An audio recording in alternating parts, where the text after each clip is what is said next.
I can't even read that handwriting. What color of pen did you write that in? It's a really shitty blue pen. Oh, okay. Yeah, but yeah, it was like I need to take notes and just just whatever is available, right? This looks like these pens, like these little ink pens that you'd like write love letters in high school. Yeah. Which, by the way, great segue. This movie is like peak high school, junior high vibes for the both of us. Oh yeah. I think 2005 is about when we met. This was giving me flashbacks. Yeah. Like, I also labeled it as horny horror, which yes. makes sense for middle/high school. All those hormones going on. Mm-hmm. Yeah. Mm-hmm. Yeah, and it definitely is like it's in that kind of era of horror where it was a lot of these like slasher killers, big chested women who make dumb decisions. Although I'm not going to say that about Paris Hilton in this movie because I actually low key, Becky and I both think she's kind of has Final Girl vibes. So she is one of the only ones that actually has some sort of self-preservation. Yeah, right? Like you can tell she's like, no, something's not right here. Like, are you serious? That's stupid. Like, yeah. Yeah, she's one of the only ones that actually like kind of gets it. Mm-hmm. Speaking of which, hey, how's it going? Hey. I'm Karina. I'm Clark. And welcome to It's Always Spooky. It's always spooky. If only I could beatbox. God. One day. I love beatboxing so much. Though. It's so cool. I'm just not that cool of a I'm human. not good at it. No, I just don't think I could do it. No, all of the things that were supposed to be my beatboxing skills was transferred into knowing about plants, apparently. Hey, those are good skills, though. Hey, yeah. Don't underestimate those skills. True. One day they may come in handy, like when the U.S. inevitably falls and I have to cultivate all of my own medicine. Oh, yeah. Yeah. Oh, there are so many good things. I mean, if we're being honest, like you could use mushrooms to poison people pretty easily, too. Very much so. Yeah, and I could cultivate some poppies and fuck around and make some morphine, and then we have a painkiller. And it's kind of like it's an avenue that you can take that like can really open up an entire roadmap of possibilities. Yeah. But speaking of which, speaking of roads and maps, there's maps in here. I don't. They look at the little dash GPS thing, and they're like, "This town's not even on the map." You're right. Yeah. I did remember that on the second watch. I do remember that now. But we are going to be talking about 2005's House of Wax. Iconic. Legendary. Such a good movie. I might fudge the director's name, but sounds like it's French. So I think it's Jamais Collet-Serra. Okay. I didn't look up what other things that he's directed, but first, I did want to mention that this stars Chad Michael Murray. Who was Heartthrob back in the day. Yes, he was. I don't know if you remember him with Hilary Duff and Jennifer Coolidge in that fucking like Cinderella remake. Yes. Holy shit. Right? Like every time I see him, that's the movie I think of. But Chad Michael Murray. Alicia Cuthbert plays Carly, Nick's twin sister. Paris Hilton plays Paige. Jared Padalecki plays Wade, I think before his Supernatural era, right? Yeah, I want to say this was maybe in Gilmore Girls era. Oh, he was in Gilmore Girls too. Yeah. Huh? Okay, I didn't watch that show. We got John Abrahams playing Dalton, and then I wrote down Brian Van Holt, who plays both Bo and Vincent. Yeah. I wrote down 2 taglines for this film. So there's pray, slay, and display. Ooh. Just pray, slay, display. But my favorite one is the flesh is weak, wax is forever. Yeah. And then, of course, the title card for this movie is pretty killer, too. It was pretty really good. It's pretty good. So I'll say it's like it's the title card House of Wax, but it looks kind of like I would almost call it like a bar of soap. Like that's kind of the shape of it, but it's wax. And it's as if it's like melting slowly. Yeah. So you can kind of see that you can see the title more clearly. Yeah. And in the movie poster, it has one of the most iconic movie posters ever because it's just like essentially a head-on view of Paris Hilton dripping wax. Yes. Yeah. Yes. Of like her dead body. Yeah. Like dripping wax. And then I'll look really quickly at the budget. I'm on IMDb right now. So I'll just scroll down here. So budget. Okay. This is why I wanted to look this up because I remember this budget being just absolutely fucking ridiculous. So it was a $40 million budget. Did they actually build the wax house? Because like that's the only thing I could think of that would take $40 million. I know, right? Yeah. They built a lot of the sets. It was Okay. a lot of it was practically done, but there was also a lot of like digital stuff. Yeah. Including like Vincent's face, right? Like Yeah. that was all like green screened and stuff like that. Oh, okay. So opening weekend on May 6th in 2005 was $12 million. Gross in US and Canada was $32 million. Gross worldwide was $68.7 million. They barely made it. Barely made it. Yeah, they barely made it worldwide. Yeah. Yeah, that's fucking nuts. It's really like an hour 53 minutes. Like holy shit. It did feel kind of long. Like, It's a long movie. yeah. It's a long movie. I will say it is fairly entertaining. Though. It is entertaining. It is pretty entertaining. Yeah. Did you want to do like a quick little recap of it before we get into spoiler territory? I actually didn't even write one. I mean, I didn't either. I mean, it's probably pretty easy to just like come up with a quick one. We could also See what like IMDb has. Yeah. A group of teens are unwittingly stranded near a strange wax museum and soon must fight to survive and keep from becoming the next exhibit. That's succinct. I like how they ended that. That's Yeah. good. Yeah. Yeah. I did write down a theme. I did too. Just, what was your theme? Just one. I wrote down nature versus nurture, ... This one's not that deep. This was not that deep. I will tell you, like, I really didn't think this one was that deep. It still isn't, but I did, upon a second watch and some recaps that I watched, did notice that there was this theme of like the good versus the bad twin. Yeah. Because like nurture versus nature, yes, but also this idea of like, and I thought about this from like a sibling perspective too. Yeah. Like the good sibling and the bad sibling, the one who's like is compared to the good sibling, and then the one that's like the shining example and like, why can't you be more like them? Yeah. Because that's actually really a thing. Yeah. Like, and sometimes makes people develop complexes because they feel like, well, I'm only ever going to be known as the bad one. And it happens twofold in the movie, which is fun. Yes. Yeah. Yes. Right. I guess now also reflecting on it, and I don't think this was one of their intentions. Right. But this could be a pretty low-key commentary on classism, because a lot of the teenagers who come through really look down on all of these people just because of like where they live. Exactly. And like the lifestyle that they live. Exactly. Right. Yeah. Right. And kind of have like prickly, weird, like deliverance vibes from them strictly because like it's foreign and they don't understand Yeah. it. Mm-hmm. Yeah. Because they're like, oh, these people are, they're a little... But you know what? I mean, they're not wrong. They were right. They were right. Their instincts were right. Yeah. I mean, even all the way through. Yeah. All the way through, they should have trusted their gut. Mm-hmm. And, you know, some of them could have had a light shining in front of them that said, do not do this. Or somebody directly tell them, which happened, do not do this. And they still did it. And they still did it. Oh, absolutely. Yeah, there definitely are a lot of tropes in this movies of there's like those dumb teenagers doing dumb stuff. Just like almost purposely putting themselves in danger or like splitting up on purpose or making those kinds of dumb moves. But I can appreciate it for like that type of horror where you're just like, you're almost screaming at the television screen like, what the fuck are you doing? Yeah. And I do want to point out that this movie is saturated with dad rock. Like throughout most of the thing, like there's Disturbed that plays at one point, and like that kind of stuff. I was gonna say, yeah, it was a pretty banging soundtrack. It made my like goth high school days very happy. Oh my gosh, the very end credits being Helena. Yeah. Or I think it's pronounced Helena. I don't know. I love My Chemical Romance, but that is one of those battles forever of like how that's pronounced. Mm-hmm. Yeah. Last, I didn't really write any lore for this. I do know that there are a couple of other works for the House of Wax. There's obviously, I think it's 1953's, like with Vincent Price's House of Wax, which I did not watch. I watched quite a few clips of it, but kind of had a very similar premise.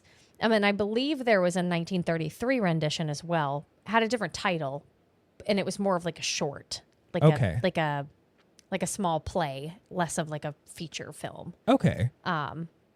Yeah, I don't know if you wanted to talk any more about lore. I didn't really have much for this one. I don't really know what you would do other than like wax museums. Yeah, there wasn't much. Like, It doesn't need to be for every episode. No, it's not that deep with this one. It's not that deep, that's for sure.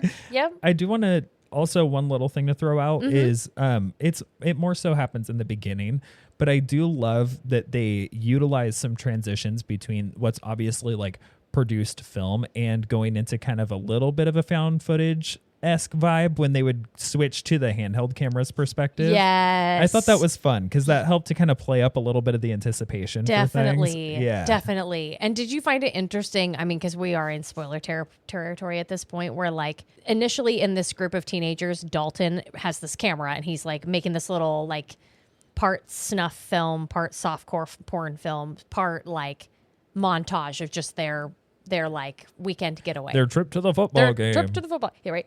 And then about not even halfway, that first night that they spend the night there, their camera gets taken by Vincent, and then he records for the rest of the movie. Like there are little snippets and little things that like he puts on tape. And so at the very end of the movie, I think it's Nick who's like, "Hey, give me that. That's my friend's camera." And they're like, "That's evidence." And he ends up like stealing it, right? Yeah. They're like in the car and he like grabs it. And I remember thinking to myself, I'm like, you don't want to fucking watch what's on that tape, bro. And no, you don't want to see that. I wouldn't want to see that. No. We could also say that, like, looping back around to themes, we could also say that this is a commentary on how being chaotically straight and driving a long way for football games will get you killed. There were so many parts about that plan that were hilarious to me. Yeah. Where it was like just a bunch of college students didn't have tickets to this game that they were driving multiple hours to get to, right? Like it was the last game of the year, right? And they were taking some backwards detour that they didn't even know was open, right? It was just like all of these roadblocks that you put in your way on purpose to make sure that you sure as shit we're not going to this fucking football game. Yeah. And then to just like pull off on some dirt ass side road and be like, "Oh, we're just going to camp here." Just camp here. Oh, especially after that fucking altercation. Yeah. What the fuck? And then now I'm just going to stay in this fucking piece of canvas out in the middle of a field that he definitely knows where I am. Yeah. Oh, that was weird. Let's set up camp. And I'll go to sleep and not keep watch. Yeah, no. If I were to run into something like that as somebody who is like regularly camping and backpacking, if I got a weird vibe off somebody on the trail, I'd be like, "I'm not staying." No, I'm literally leaving. In fact, I might go to another national forest, right? Yeah. Like, I don't want to get murdered. Yeah, depending on how far I am from home, I'm going to stop and camp somewhere else or I'm going to go home. Yeah. Like, yeah, right? Yeah. There's just some things you don't fuck with. Do you want to do quotes or should we just jump right into faves? I didn't have a ton of quotes. I just had a couple of like fun ones and I'm going to have to pull them up. Like I have them up here on IMDb. Yeah, I have one that was not a quote that I wanted to celebrate, but it was a quote that I wanted to kind of highlight as just like toxic man behavior. Yeah. Which was the "looks like your fan club has gotten a little bigger." That, oh my God, I could not have rolled my eyes harder. I know. Threaten much? God. Yeah. Right? And then there's one other one. Actually, I guess there's two other ones, but they're in my honorable mentions for favorites. So, okay. Yeah. My two are when they wake up in the middle of the night because Carly hears something. Well, Carly wakes up and she says, "Wade, wake up, Wade, I heard something." And Wade says, "It was probably a serial killer or something," and then just goes back to sleep. So I just really liked that one. Jared Padalecki's character in this movie is the most insufferable person.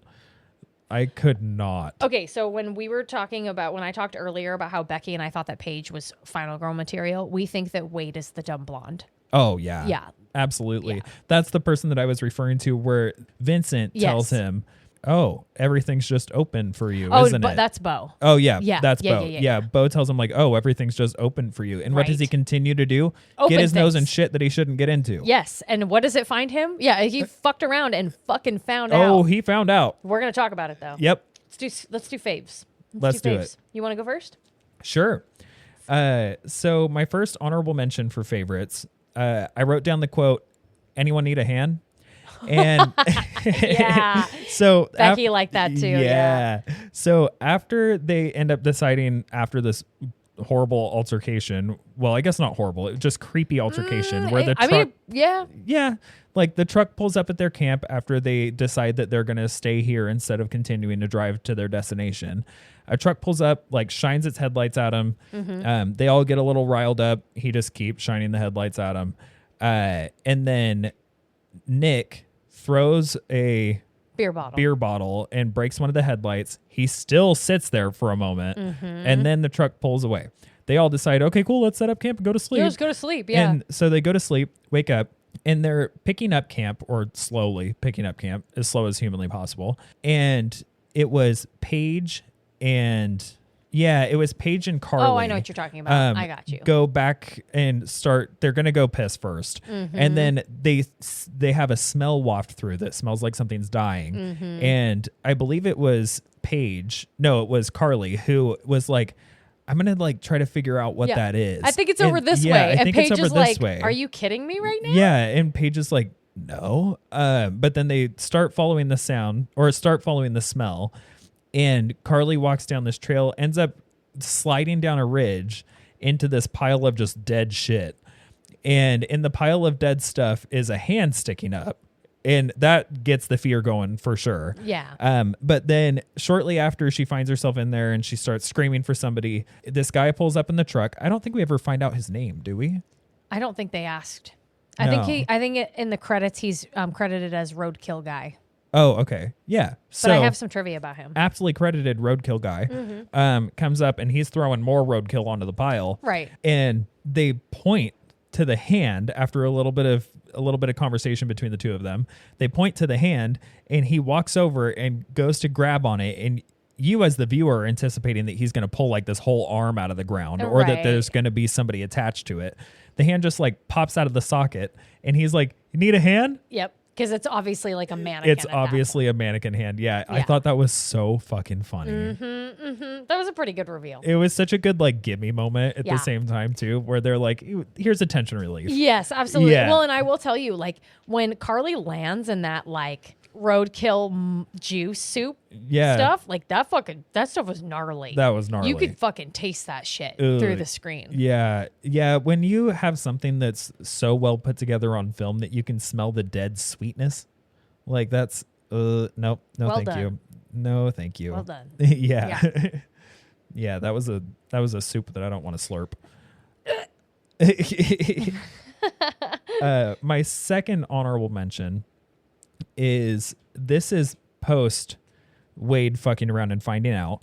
Right. Which we will talk about. Yeah. He has become a wax figure at the museum now. And they put him in a spot where he is sitting in front of a piano as if he's playing it. And I believe it is, I can never remember this character's name. He's the friend with the red hat. Dalton. Yeah, he's not even on my list. So Dalton walks up and he finds him and he goes to like touch his face and he sees that his eyes are still moving. And he's like, oh my God, dude, I'm gonna help you. I'm gonna get you out. And he starts like kind of peeling away at the wax on his face, but his face is coming with it. Yeah. And as his face is peeling off, he's like, oh man, I'm so sorry. And he just keeps doing it. I thought that was also hilarious. And you can fucking see Wade like tearing, like tears streaming down his face, and he just keeps doing and he's it. Just like, I'm sorry. I'm sorry. Stop. Yeah.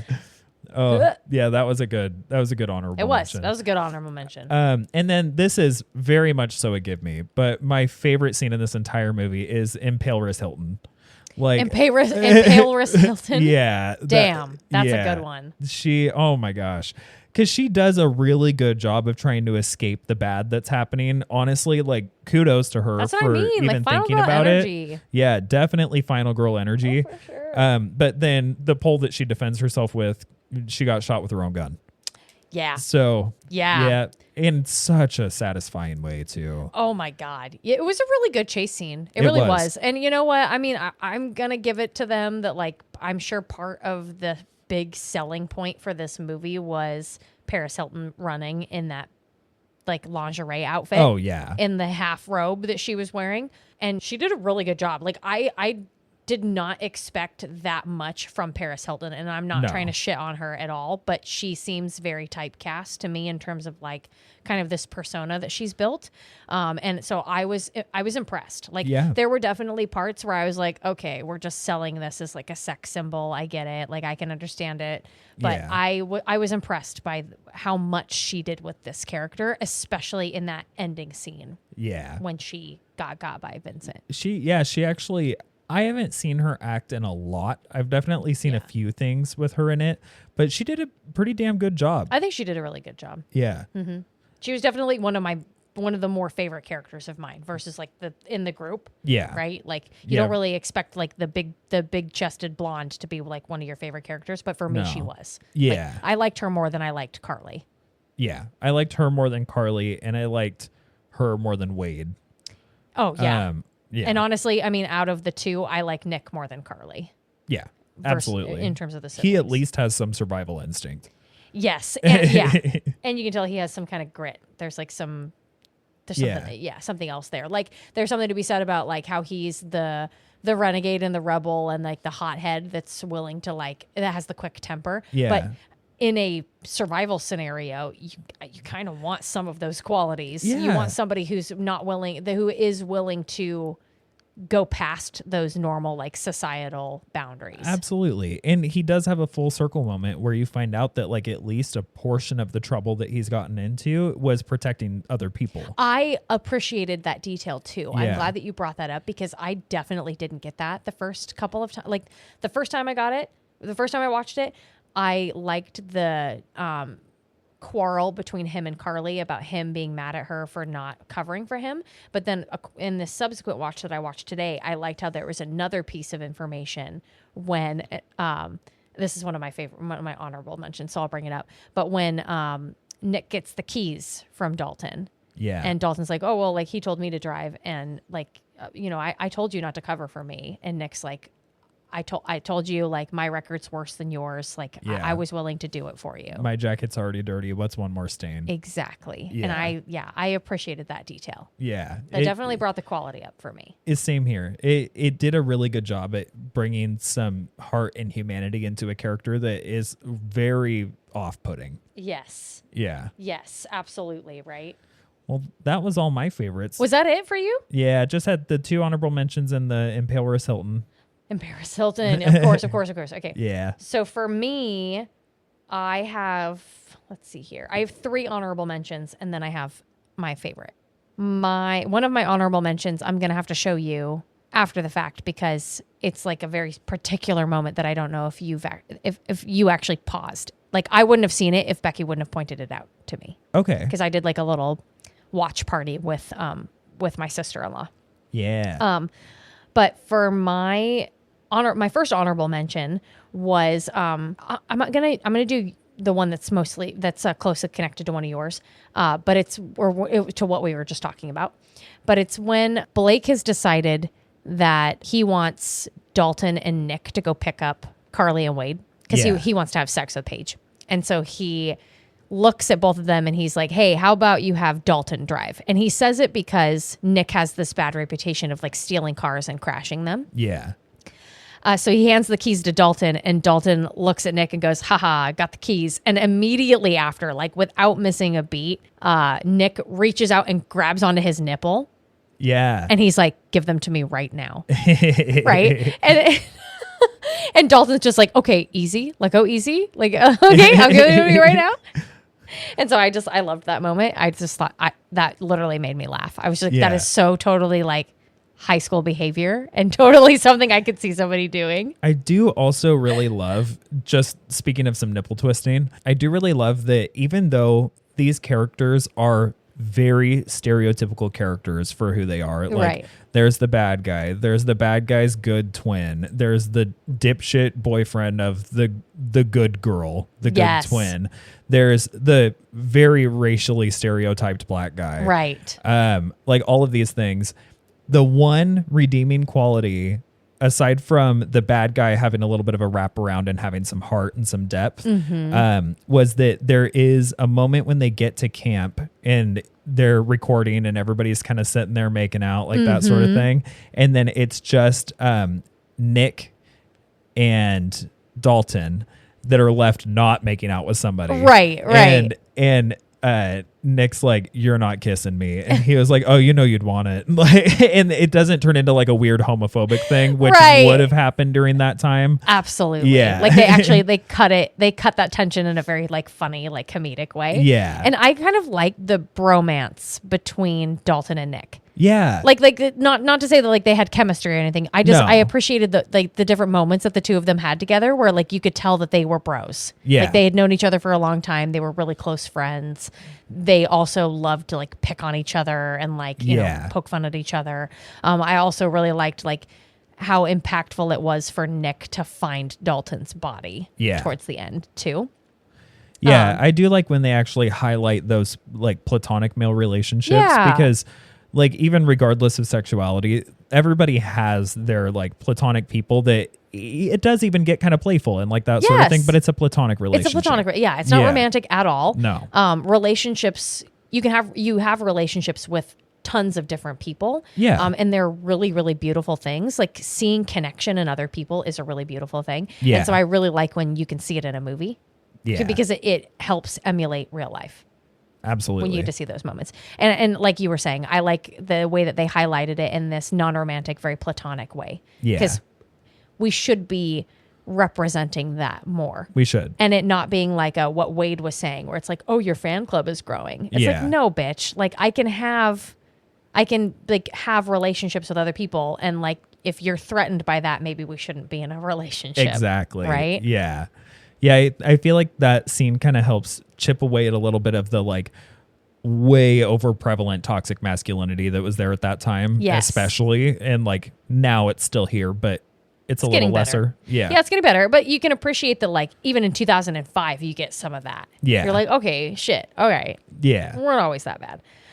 Okay, so another honorable mention that I had was towards the end when Carly is running away from Vincent in the melting wax house, and she goes into like the master bedroom and she pushes the baby crib up against the door, and it has like the wax figure of the conjoined twins, and the knife comes through the wax and it just cuts the two Siamese babies in half right at the right spot. Chef's kiss. Like they did that with such good intention, and I thought that was so cool. That was so well done. This is the one that I don't think you're gonna get at 1 hour, 8 minutes, and 35 seconds when Vincent is killing Dalton and he's chasing him and he kicks him down the stairs. Those stairs that are like covered in the wax, like with faces all the heads, and the candles. When he's walking down the stairs, above Vincent is this like spider woman creature made out of wax. Oh, really? It's dope as fuck. Ooh, I I'm did gonna have to look not at it. see it at all. Yeah. I was writing something down when I saw that, and she pointed it out, and I went back after we were done watching it, and I paused it and looked, and it took me a minute. Like I really like had to think about it for a second. But what I really like about it is at first I just thought it was a spider. I was like, oh, it's just a wax spider. But no, like the front, it's almost like a centaur, where like the top half is like a woman and then the bottom half is a spider. And so it's just like a woman with like her bare chest and like her shoulders. And then where her shoulders end, it's like spider legs. Ooh, and it's fucking dope. Ooh, I'll check that out. Oh, it's so cool. So had to throw that on there.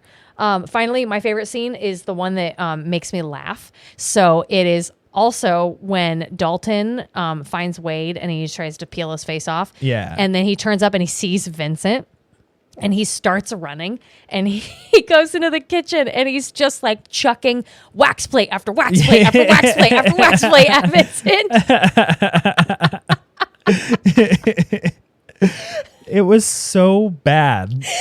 Like it was so funny though. Like, oh my god. It's just like 6 or 7 plates and it just did no damage. None like, at all. It did nothing. No, he's throwing these things that are probably as heavy as air. The fact that they were landing and hitting him was just really comical. So that was definitely that was my good. favorite. That was really good. What about scariest? So I was having a hard time with scariest in this one, and I feel like I've been having a hard time lately with finding scariest, and it could be because we've, for the most part, been watching things that we've already watched. Yeah. So I anticipate a lot of the jumps. Mm-hmm. I agree with you. So I decided to take the approach of, I guess, more existentially what would be the scariest part of this. Yeah. And so I didn't write a lot of honorable mentions. If I were to come up with one, at least on the fly, I would say when Bo cuts Carly's fingertip off. Oh yeah, that's a good one. That was a pretty good one. Oh yeah. So there's that one, and then I think otherwise I'll just get into my scariest, which putting it in that frame, yes, for me was the moment that Carly realized that everything was fake, but real. Like everything is wax, but it's also people underneath. Yeah, and I think she realizes that at the church, right? Yeah.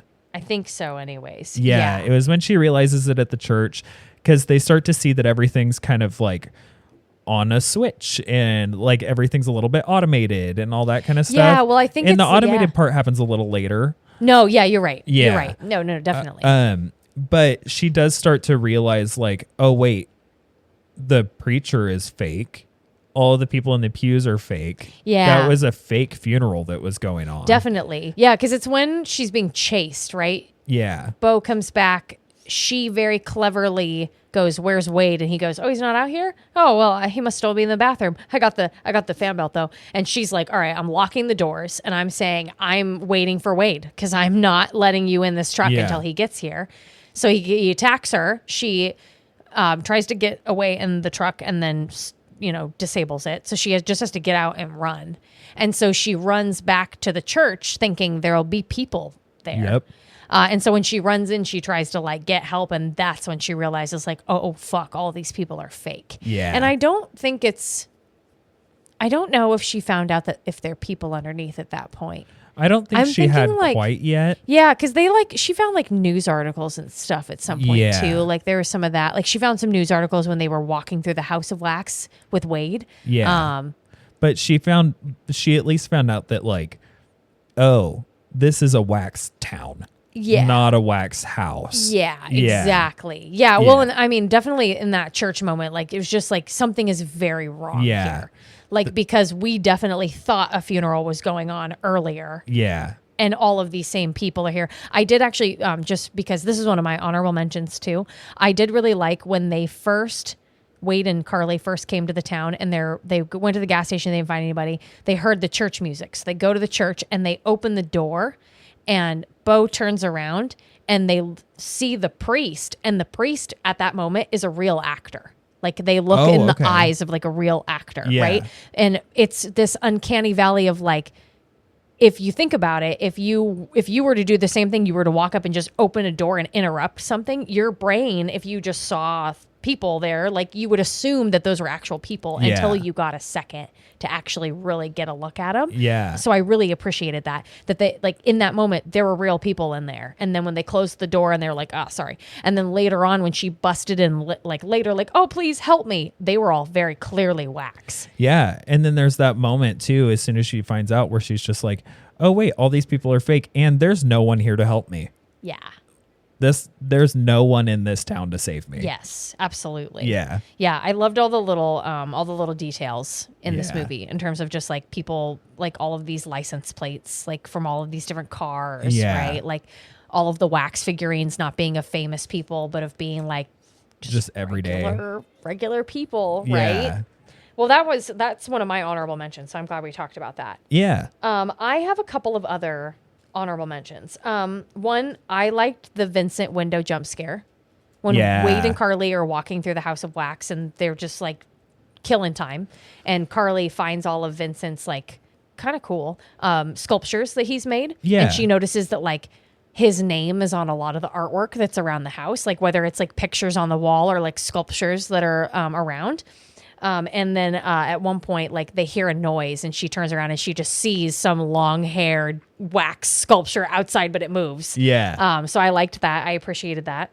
I also appreciated the cold open, forcing one of the babies into the high chair and like seeing all the blood like on the high chair. And then when the baby scratched her and she just open hand just like slapped him. Like I thought that was a pretty sad but good cold open. Like it definitely set the tone. And I liked the juxtaposition or the contrast of that scene to like in the beginning where she's smoking a cigarette but she's like singing and she's like making this little wax mold for her disfigured baby and she's like, "Oh, you're such a good baby. Do you want more Cheerios?" Right? Like, and then it's like this stark contrast to then when bad child comes in and it's like, hold him down, fucking get the duct tape. Yeah. Shut up. You know. And that was kind of the thing that inspired the nature versus nurture theme for me. Yeah. Because there is obviously one person or one of those kids that is like the quote good kid and one that's the quote bad kid. But the bad kid seems like he's always been that way. Yeah. You initially anticipate that the bad kid is actually Vincent. Yes, of course. That's and then you kind of have this fun little topsy-turvy moment where you find out that it's not. Yeah, it's the opposite, right? But it's also at the same time, like, Bo was very apparently born kind of a bad seed. Right. But they're also abusive to him. So it's like, is it or is it not? Yeah, exactly. I 100% agree with you. Yeah, that's why I found that cold open so interesting. Yeah. She's like, well, how would you expect him to act if that's the way that you treat him? Yeah. I also really appreciated, one, when Bo shot at Carly and Nick at the sporting goods store, when like Carly and Nick are like, they're looking for ways out of the town and Nick sees the sporting goods store and sees the crossbow and Carly's like, that's going to make too much noise. And he's like, fuck it. Yeah. He's like, he's somewhere watching in this, us anyway. Yeah, he's somewhere in this town. Like I might as well like know where he is too. And so he throws it. Window breaks. He goes and he grabs the crossbow, and almost immediately afterwards, Bo's there shooting at them with a shotgun. I appreciated that moment, and it did actually make me jump, which I appreciated too. There were some good jump scares. Yeah. There was a really good tension building scene too. When you brought up Bo cutting off the tip of Carly's finger, there was a really interesting little quick pan that they did here where like he takes Carly, he like takes her downstairs, he handcuffs and tapes her to this fucking torture chair, and then he glues her lips shut so that she can't scream. And then as he's leaving, it just very briefly pans to this little wall that's right next to his bed that's just got 3 dozen Polaroid pictures on it. Yeah. And you can't see what's on the Polaroid pictures because it doesn't fucking matter. That's all I needed. Yep. That was really nice. That was a detail. Thanks, 2005's House of Wax. Appreciate you so much. Yep. Didn't need it. Didn't want it. But still got served it. Appreciate it. Yep. So I put that down. I like the torture room. My scariest scene is what I feel like is probably a dead giveaway or an obvious, but I still had to put it because, like, come on. It's when dumbass Wade fucks around and finds out. Yep. And he fucks around and finds out in a very awful fucking manner. Yep. But we still should talk about it because we should. Pretty fucking, it's crazy. It's a great scene. Yeah. And it's kind of like this culmination of their parents. So Bo and Vincent's parents, mom being this like wax artist and then dad being a surgeon, like a plastic surgeon. Yeah. And so Vincent, with the help of Bo, because I feel like this is kind of Bo's master plan and he's just like channeling Vincent's like artistic ability. Yeah. Right. And like keeping their mom's spirit alive by still using wax and like living her dream of like wanting to make this big spectacle, I guess. Yeah. I don't know if mom's dream was to murder people and turn them into wax sculptures, but who knows? So Wade, I think, goes to the bathroom, right? They come back to get the fan belt, Carly, Bo, and Wade. Bo's like, oh, yeah, I just randomly happen to have your size of fan belt in my house because I get inventory delivered there. So why don't you come back and, like, I'll change my clothes and we'll grab it and I'll take you back to where your friends are. And they're like, okay. And so they go to his house. Yeah, that's not weird at all. Yeah. And Wade's like, oh, I have to go to the bathroom. Would it be okay if I went into your creepy house by myself? And Bo's like, absolutely, you can do that. Do you need to go to the bathroom too, Carly? And she's like, no, I think I'll stay in the car. Yeah, I'd rather piss my pants. Yeah. So Bo goes and does whatever. And Wade goes to the bathroom and then afterwards goes a snooping. And he finds all sorts of stuff. Finds all doors are open for him. All doors are open for him. And fuck whatever his girlfriend's doing. And he finds some like exposition type stuff in here. He finds like surgery tools. I think he finds like other news articles or other like story building things that I'm not remembering. Yeah. But he eventually runs in. He kind of goes into this room that's kind of just piled full of stuff. I think he finds, I want to say he finds the high chairs too. Yes. Right. I think so. Yeah.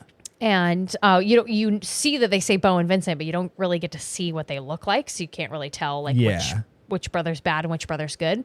I did kind of like that they tried to save that for as long as possible. I did too, yeah. But then it's kind of, they do a bit of a duality here because Carly eventually figures out that the truck that she's sitting in is the truck from last night in the campsite. And with the broken ass headlight. With the broken ass headlight. And so she starts laying on the horn to try and get Wade's attention. And it's right at that moment that the lights cut out. Yeah. Which I think was Bo. I think Bo cut the lights out. Yeah. And then you see Vincent coming with his big old pair of shears. And he cuts one of Wade's Achilles tendons, and Wade lands on the floor. And initially he gets a weapon and he tries to like just thrash it around in the dark, just like backing up and trying to like hit it, whatever. And Vincent kind of waits for him to tire himself out, and he like throws the blade, or he stabs him somehow. He gets him into the shoulder and gets Wade to fall down. And then he walks up and he just kicks him in the face really quickly. Yeah. And then comes part 2, which is pretty fucking sad and fucking terrifying. He doesn't strap him. He drugs Wade up and he puts him on a table. He cuts all of his clothes off. He waxes probably his entire body. Yep. Because he needs to be baby smooth. Oh, so that, yes. So that the wax so that the next part of the procedure can go on as like evenly as possible. Yeah, you can't get the hairs cut in though. Yeah. And I just love how like he did his whole face at once. Yeah. The fucking facial hair, the nostril hair, the eyebrows, like just did it just all at the same time, right? Gave him some paralytics that he couldn't move. He did have some function, but couldn't, but he just would kind of like put him back down. He couldn't really move. He stitched up all of his wounds because he stitched up his Achilles tendon. He stitched up his shoulder. He stitched up his little forehead where he just cleaned it, where he had like a little boo-boo from getting kicked. And then he fucking put him in a chair in this fucking pinhead screwed down little head thing. Very Saw-esque looking. It reminded me of like when you get an MRI and like they put that thing on your face that makes it so that your face can't move, but like that, but like only wire, no like plastic or rubber at all. It was only wire. It's like if you were just seeing the like skeleton of it. Yeah. Yeah. And then he took it's very interesting in terms of like how many tubes, like the amount of engineering that went into this. Yeah, there was a lot of plumbing involved. I don't even know what I would call this. What would you, I think I called it, the wax saw trap. I was going to say like the wax Iron Maiden. The wax Iron Maiden. I like that because it almost reminded me of like a, what was it called? A raging bull? Brazen bull. Yeah. In the Roman or the Grecian Empire, when they would like stick people in there and they would light a bonfire underneath it. It was like a cast iron bull and like. Yeah, it's like halfway between that and an Iron Maiden. Yeah. Right? Yeah. And then he just sprayed boiling hot wax on him. Yeah. Until he was completely coated, and then probably smoothed it out, reapplied facial hair and a wig, and dressed him, and then went and put him in front of the piano. Yeah. Because you notice he even like put him in the position he would be in. Yeah. Right? In front of the piano. My only question, though, and this is a plot hole, obviously, how the fuck would Wade have lived through that? Yeah. I don't think that's possible. I really think one, your eyeballs would cook out of your brain. Yeah. Out of your skull. I really don't think that would work. Yeah. And you know what? Pavel could probably tell us, but I feel like if your skin was that hot, your internal organs would shut down. Or you die of shock. Yeah, because the wax looks significantly hotter than it needs to be. It's boiling. It is boiling hot wax. It's fucking boiling hot. And so even if you're like, I'm imagining like people who are kinky and like dip their hands in hot wax and shit like that. And like pour candles. And stuff. Yeah. It's being fucking sprayed on you at a high velocity. And it's layering on each other. So it's not like your skin's immediately cooling it. Like it's staying hot. Unless he had some other technology that was both like applying it hot and then immediately cooling it. Yeah. And in which case that's even more fucked up. But it looked like he was just getting covered in fucking boiling hot wax. And like I don't know how you'd live through that. I really don't. He got that hot wax on his pee-pee. All over. I mean, it would have been really nice if he would have covered it, because he would have been wearing clothes anyways, but he kind of looked like a sociopath, so I don't think he would have cared. No. No, I don't think that was his motive. So when he waxed his whole face, that was actually a joke that I made with Becky, where I was like, do you think he did his balls too? Because I got to tell you, that would be way worse than the wax saw trap. Just having yeah. Oh yeah. I'd be like, dude, could you just kill me though? Like, yeah, come please, on, please. Like, come on. Why do I have to be alive for this? Like, what the fuck? The sweet release of death, please. Yeah, exactly. So that was my scariest scene. Hell yeah. Did you keep a weapon list this time? Because Yeah, I did. Yeah, I did. Come on. Yeah, I might not have had much bandwidth to do much this time around, but I did have enough to do a weapons list. So let's go through it. I did a beer bottle. Oh, I didn't think to add the beer bottle. Doesn't have to kill somebody. It counts. I did shears for ankle snipping. Yep, mine was long ass shears. I did a wax saw trap. I did hot steamy wax, which killed Wade. Yep. I did twin snake blades, which killed Dalton. I had a couple things before that. I had wire cutters, and then a really strong face peel because of peeling Wade's skin off. Yeah. Oh, yeah. Yes. Yeah. I had a buck knife, which killed Blake. Yep. There were a lot of knives, actually. Yes. I had a rusty pipe javelin, which killed Paige. Yep. Got gnarly pipe. I got a crossbow. I got a crossbow. I got a baseball bat. I got a shotgun. I totally missed the shotgun. I got a wrench. Oh, I didn't get the wrench. The one that he threw at the sporting goods store. Yeah. And then I got the exploding house of wax. I got accidental decapitation by loving release. Right? Yeah. You know what? I just to expand that scene just a little bit more. That scene is tragic, but Dalton was already dead. Yeah. Like they don't know that because they didn't see him get decapitated, but like they didn't cause. He didn't pull his head off. Exactly. Like exactly. Like I'm sure in that moment Nick was probably like, "No, I killed him." It's like, "Nah, he was fucking dead, bro." Like, yeah, no, he gone done been dead. Actually, this is just another like pullback moment because I didn't put this in my scariest because I felt like Wade's won out, but I did really appreciate when Dalton died. Pushed him down the stairs and he walked up and he took the two twin blades and shink down. And I like how when he grabbed his body, he kind of like did a little tug to just separate it a little bit. Yeah. I appreciated that. I appreciated that. That was good. That was really good. It was good. Before we get into our ratings. Oh, and trivia. I'm pulling up trivia now. There was a couple more commentary things that I just wanted to run through that I was writing down as I was going. One, I would never in a million years see a sign for a wax museum in the middle of nowhere at night and think, yeah, I should stop here. Yeah, absolutely. Fuck God. Fuck no. Wax museums are already creepy. Right? Yeah. I don't ever want to go to a wax museum. I've been to one and no. No thanks. The one in Newport, it's something. Yeah, fuck that, dude. Yeah, no thank you. No thanks.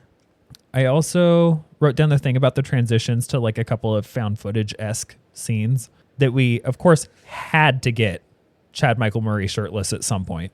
Oh, God. And pretty early on, too. It was pretty early on. Yeah. I should have wrote this down as one of my honorable mentions for favorites. Him thinking that the dog was wax. Yeah. That was really fun. That was pretty good. I wrote down the thing about the full circle with Nick becoming more of like an honorable character. My only other commentary was that why in the fuck would you be in that scenario down in that basement, see all of those different breakers on a breaker box and think, oh, let's just fuck with all of them. Let's just fucking flip all of them on. Let's just ring a huge dinner bell and just tell these guys exactly where we're at. Yeah. Why don't we actually put a homing beacon right on us? Like, I thought the exact same thing. I was just like, why don't we just like announce outside? We're over here. Yeah, why don't we just over here? Actually, fuck it. Let's just go sit in the chair. Yeah. Like let's just go wax ourselves. Go back to the chair. Yeah. Exactly. Actually, I'll get the wax boiling. And you just get the wax strips and I'll sit on the table. Cool. God. Could I ask you though, can I pick the pose I want to be in? Because I want to like cross my legs first. Right? Sometimes I think about if we were in these horror movies, like if it was me and you, and first I would really have to assess where my will is to live at that point, because like I might just be like, actually there's a really sick looking cliff over there and I'm just going to yeet myself off of it. But then in some ways, I feel like we have skills enough and we've watched enough of these that we could probably make it pretty far through, if not all the way through. I've made it all the way through several times, and most of the time it's just by being like, I'm not doing that. Yeah. Yeah, that's fucked. Yeah. Yeah, actually, every single thing about that is a shining neon sign saying don't do it. Just saying don't fucking do that. And you know what? I'm just not going to do it. I don't care if that makes me boring. I'm alive. Yeah, exactly. I'd rather be boring than dead. Yeah. Do you want me to go through trivia real fast? Yeah. Okay. So there's 76 results on trivia on IMDb, so I'm going to kind of like bounce back and forth here. So, starting with, in the church where Carly hides, as well as in the movie theater where Carly and Nick are hiding, most of the wax figures were actually extras wearing masks. Ooh. That helps with the uncanny valley effect. Mm-hmm. Yeah. Mm-hmm. There were numerous reports of people cheering in the theaters when Paris Hilton's character was killed. Yeah. I did. Yeah, it was such a good such a good death. Warner Bros. Granted Paris Hilton permission to sell T-shirts that read, "On May 6th, watch Paris die," in order to promote the film before its release. Nice. Right. She was like such an icon at that point that everybody's like, oh yeah, we got to watch her die. Oh, yeah. Yeah, that was like a huge part of the promotional material. Alicia Cuthbert insisted on using real glue over her lips instead of prosthetics for the scene where Carly's lips got glued together. Ow. But they didn't use like super glue. No. They probably used like eyelash glue or something like that, right? Yeah, some sort of like cosmetic thing. Exactly. While filming the abandoned sugar mill chase, Paris Hilton was embarrassed by her scream. So the first 3 times she screamed, she had the whole cast and crew scream along with her. That's actually kind of cute. That is cute. Aside from the title and the setting of a wax museum, this film has no connection to the original film House of Wax in 1953 in terms of plot. Okay. The town of Ambrose was constructed in 10 weeks and was modeled after a real town in Eritrea called Asmara.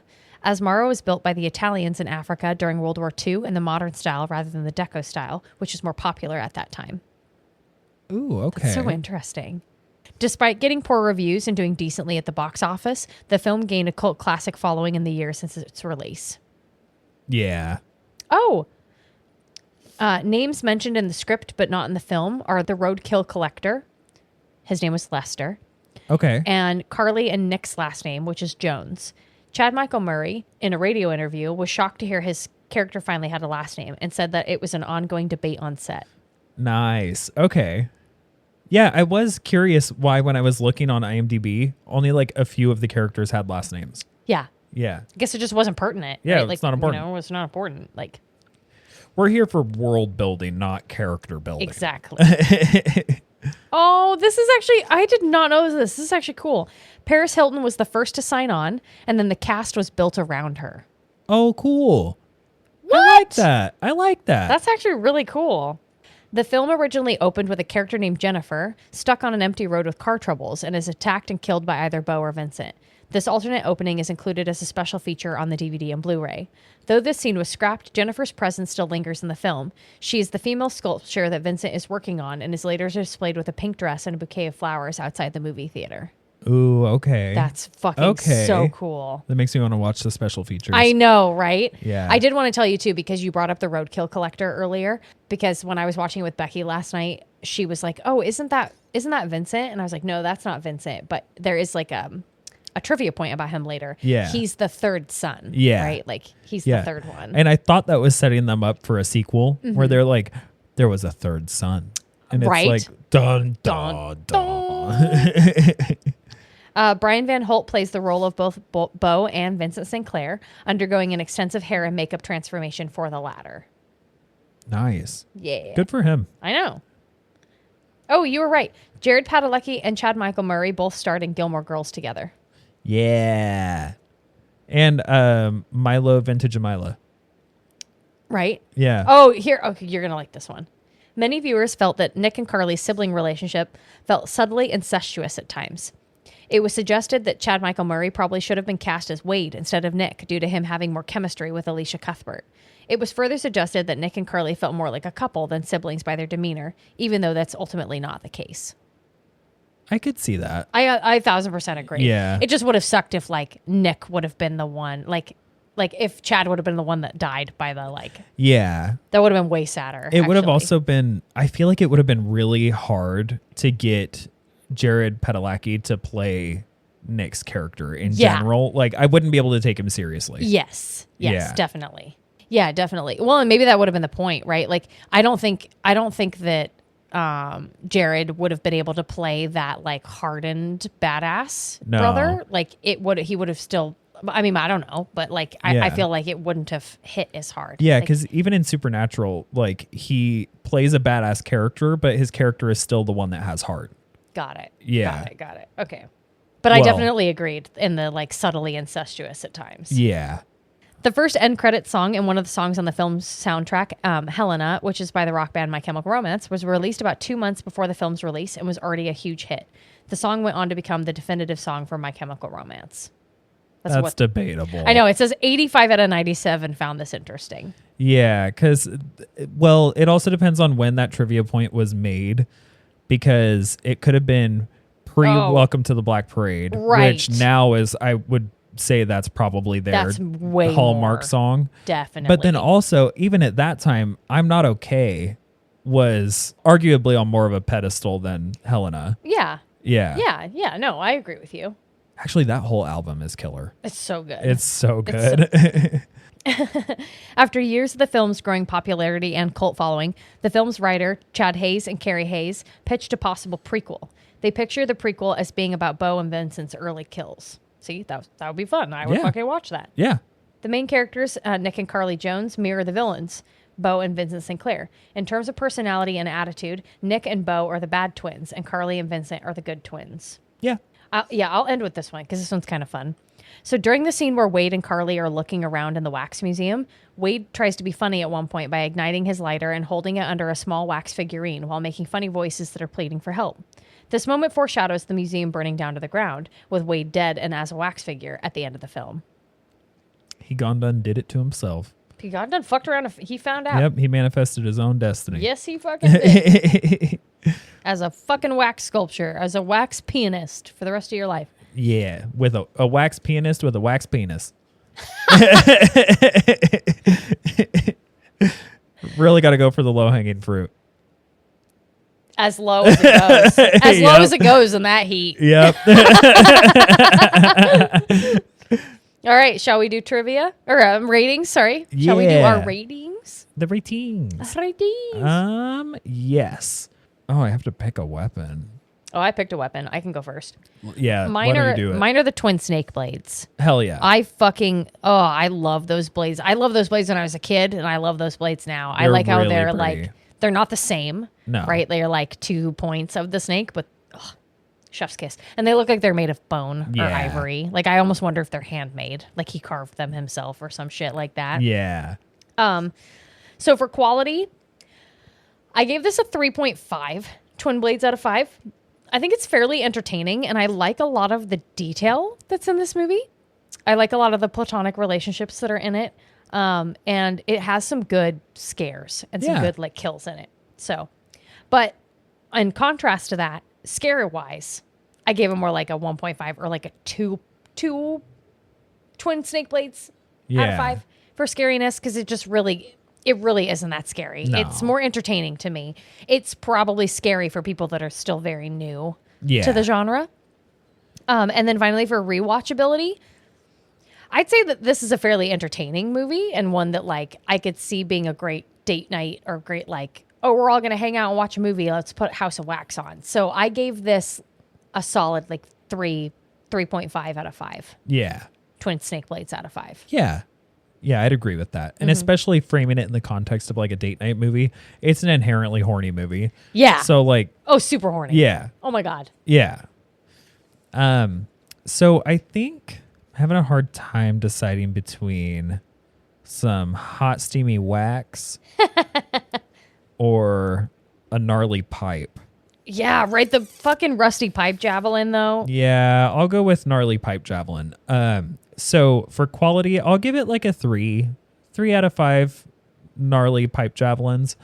Because it does have some really cool elements. Like I do like, as you mentioned, like the wall of Polaroids Yeah. That's really disturbing. Right. There's a few little Easter eggs kind of hidden throughout that help with a little bit of the vibe. Mm-hmm. I love that they even went so far as to make like the animatronic lady in the window. Yes. Like all of those were really cool. The soundtrack to it is killer. Like it definitely gives me grew up in Drain vibes. Yep. Love it.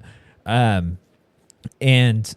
at the same time, there are a lot of scenes where I'm like, would somebody really have done that? Like, and I get that they have to do certain things for theatrical value, but like, there were some things that I'm like, that's a little far-fetched. Exactly. Like, yeah. Exactly. So there were some things that took away from it a little bit.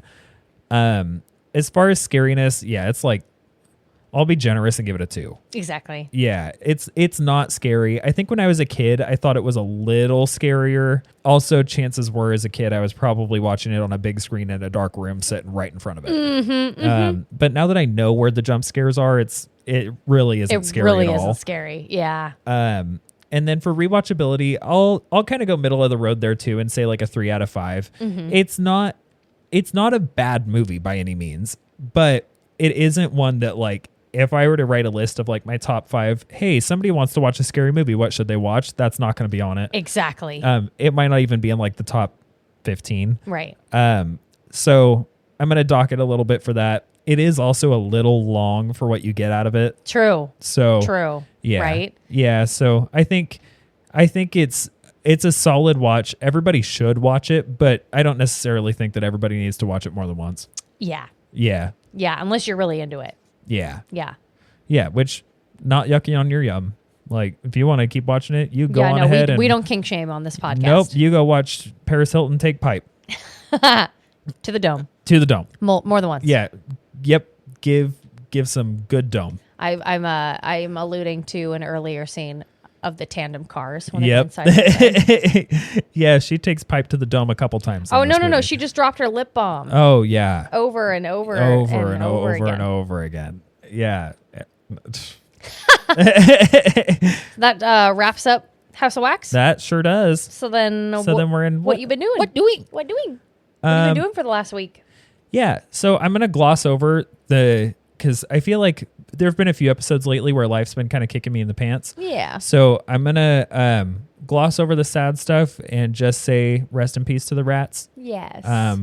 Miss them a lot, and I am excited to one day get more. But more than anything, I am excited to have both of their ashes home and be able to have them together again, even though they are in energy.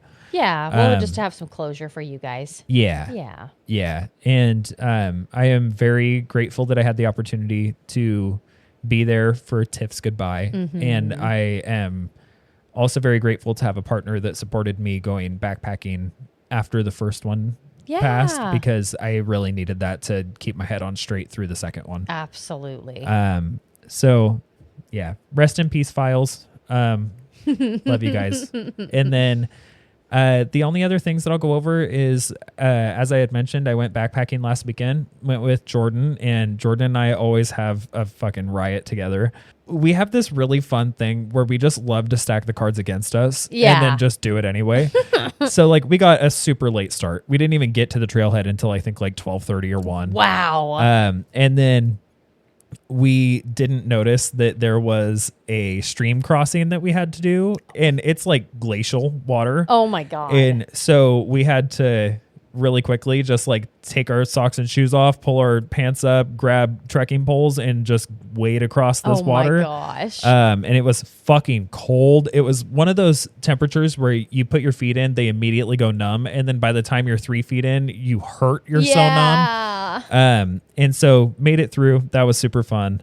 The whole adventure was really fun. And I appreciate the way that Jordan's brain works. She's a geologist. You can tell the way that she approaches things is very analytical and with a very like science mindset. And I really love that. Where did you go? But we're also garbage trolls at the same time. So it's a nice balance. We went in between Diamond and Crater Lake on the Upper Rogue River Trail. Wow. Yeah. Okay. Yeah, it was really fun. Got to see some good critters, and we got a pretty okay campsite for this being labeled as a backpacking trail, but having no backcountry campsites. Wow. Yeah. So we made it work. Okay. But then The other thing that I'll mention is I started a book, and I started it a while back, but I've been kind of saving it for only when I'm backpacking. And it's called Demon Copperhead by Barbara Kingsolver. Oh. And it's a Pulitzer Prize winning book, and it's essentially a modern retelling of David Copperfield. And it's pretty damn good so far. I feel like a client recommended that book to me once. It sounds familiar to me. Yeah, it's very well written. It's written in the same way that the main character would speak. And I really love when an author is able to put themselves so far into the character's shoes that like even just the exposition is written that way. Yeah. It's really cool. Well, I'm really enjoying it so far. It's not horror. It's approachable for anybody. I do hear that it kicks you in the pants later, so definitely like be ready for some tears. But it's been very good so far. Interesting. Yeah. Let me just check one more time to see that I haven't finished any books since we last recorded. I don't think so. I haven't really been in the reading mood. Yeah, I know I haven't. I picked up a couple of books when I was hanging out with my cousin Colin a few days ago, and one of them was 50 short horror stories, and so like they're like 2 or 3 pages long. So I finished several of those. Yeah. But I haven't finished like an entire book. No, I just looked and I haven't finished anything else. The only other thing that I'll plug is Jordan turned me on to a audio drama, which I haven't really ever listened to an audio drama before. Okay. And it's called Tower 4, and it is available on Spotify and Apple Podcasts, and I'm sure in other places too. But it's a story about a writer who is just kind of like unsatisfied with some of the recent events in his life. He has like the death of his mom and the not loss, but he and his fiance break up, but like that sort of thing. Okay. And so he's really wanting a change. And so he accepts a position as a fire lookout,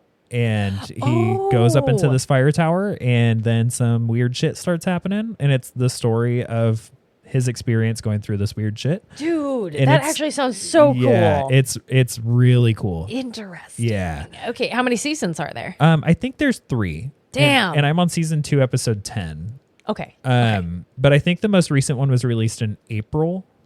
So it's still going. Yeah. So I think it's still going, unless that April episode was the finale. Yeah. I'm not certain yet. Okay. But yeah, it's been really good. So thanks for the rec, Jordan. Yeah. Sometimes some of those, like, I don't know, some audio books or even podcasts can be really good. Like there's quite a few that I've listened to that are like audio dramas, like you're talking about. Like I love short stories, so like the No Sleep podcast is like my favorite. Yeah. But I've even heard of some that like the entire podcast is just talking about like the disappearance of a bunch of people in a small town. Ooh, right? And like it's, if you like podcasts that are like seasons like that, almost where it's one solid story, Old Gods of Appalachia is a really good one. Okay. And the narrator's voice is like molasses. It is love that. Gorgeous. I'm always looking for things to listen to. And what's nice about podcasts is it's not like Libby, where like I only have so much time to listen to it and then it's gone. Yeah. And you have to dedicate like 8 hours immediately to listening to it, or I guess within the next month. But like, yeah. You said it was Old Gods of the Appalachia? Yeah. It's spooky too. Yes, I love that. I mean, it sounds spooky. It sounds like Wendigo-ish. It's definitely folk horror. Oh, see, I love folk horror. Yeah. Folk horror is my shit. It's also the scariest shit. Absolutely. Fucking, it's always cultish and folk shit. Yeah. And what have you been up to? What you been doing? Well, I wrote down 4 things on here. I got to spend a little bit of time with my, I had some family travel up from California and from Syracuse to visit other family. So I got to see them by going out to the coast. So that was super cute. Yeah. I've also had a couple of nice little one-on-ones with Colin, and it was really nice to have him on the podcast last week. Yeah. We love Colin. We do love Colin. I'm so glad to make a new cousin. I know. And he's just the best. Like he is. I love spending any amount of time with him. And I love it when other people get to meet him too, because he's a super cool dude. And it's more people to brainwash him into moving to Portland. I know. Yeah. One day. We'll get him. We'll get there. Yeah. He's got to be close to his parents. Yeah. I did want to mention that I'm almost done with Sea of Stars. Sick. And it's taking me so long because I found out that the only way to get the true ending is to finish this list of side quests and then collect like 60 rainbow conches, which I think is kind of bullshit. Most people beat the game first and then they come back and do this stuff and then they beat it again and get the true ending. But I'm a completionist, so I'm just going to complete it first and then I'm going to go beat it and then I'll get the true ending. Yeah. So I'm hoping to do that later tonight because I think I only have one more conch I need to find. Like that's what I was doing before I got to work today. I also had a really fun little belay, like a little like rock climbing belay date with Harrison where we went out to the Beaverton Rock Gym for 2 hours for his like belay 101 class. But because he was the only one that showed up, it kind of just turned into like a private lesson that just ended up with us just like going on a date together, which was super fun. Yeah. And it was fun. Like our instructor was awesome. She showed me, she like gave me a couple of like routes to try that like she knew that were challenging that I would appreciate. And it was just fun to just go and hang out with him. Kind of have the gym to yourself. Yeah, basically. Yeah. And then the final thing that I wanted to bring up for the end of the night was just this really good horror short that I happened to watch while I was coincidentally waiting for Becky to pick up snacks from the store. But I was just like, I was waiting. And so I was looking at like the related videos and I clicked on this one that was called, it was by Alter and it was called Other Side of the Box. And I had showed it to you earlier and you had also seen it, but I really wanted to bring it up because it seriously was like the scariest thing I have seen in a long time. It was very cleverly done. Yeah. I definitely like the second time I watched it, it didn't hit as hard as the first time. So I don't really want to give any context for it. No, nope, just watch it. I just want you to fucking put it in the notes and I want you to go watch it. Just watch it. The link will be there. Yes, and it's good. And don't watch it, probably, unless you really want to scare yourself, don't watch it alone at night. Actually, you know what? Watch it alone at night. Do it. Yeah. Do it. 'Cause I watched it alone at night and actually, no, I shouldn't say that because Harrison wasn't there. But like it was legitimately spooky. Like, TBH, got to scare yourself if you want to feel alive. Yeah, come on. Why are you listening to this podcast if you don't want to get because spooked? Yes. Because like I feel like at this point of my life, like now I'm like chasing that feeling, kind of like a high. I'm like, I need to feel truly terrified now. But like after watching that last night, like I haven't felt that kind of fear in a long time. And that way it was so awesome in the moment to just be like, oh my God, this is getting me. Oh my God. Yeah, I really only ever get that feeling like vicariously through Nick. Yeah. So it's nice when something actually makes me feel does it to way. me. Yeah. I totally agree with you. Because yes, I do the same thing when I watch like movies with other people and like they're getting scared. I go, oh my God, that's what it's like. Yeah. That's what it's like. It's like that. I miss that. Childhood glee, right? Yeah. Now I have to do like the real life things like haunted houses and shit like that to make myself even like feel. Yeah. Or if you find that piece of cinema that actually makes you feel like that, you it's like this feeling of like immense joy. Like, oh my God, I'm getting it. I'm getting the high again. Yeah. We're fucking weirdos, man. We are. We need help. We need serious intervention. But you know, therapy's expensive. Yeah, fuck therapy. Yeah, fuck that. I want to die crazy. Yeah, that's not for me. Well, until next time. Yeah. Have a great evening. Bye. Hey everybody, it's Karina. I'd like to tell you of a couple of announcements. We have got a Patreon now. You can subscribe at patreon.com/itsalwaysspooky. For $5 a month, we will be having some very special features, so stay tuned for those. Starting with every week, we'll be posting what episode we're planning on doing, so please make sure that you post your scariest and your favorite scenes so that we can feature them in the episode. If Patreon isn't your speed, you can also send us a tip on our Ko-fi account. That's kofi.com/itsalwaysspooky. Please, please, please also email us your spooky stories and any recommendations to itsalwaysspookypodcast@gmail.com. Thank you so much. It's always spooky.